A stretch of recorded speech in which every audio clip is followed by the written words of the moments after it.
Alright, for this question we are solving for the kinetic energy.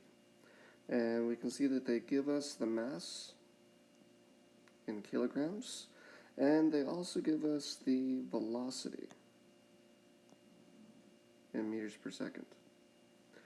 So, since we're trying to find the kinetic energy, our equation for kinetic energy, K is equal to 1/2 of the mass multiplied by the velocity squared. So only the velocity squared, and we'll plug in our numbers, 1/2 in parentheses.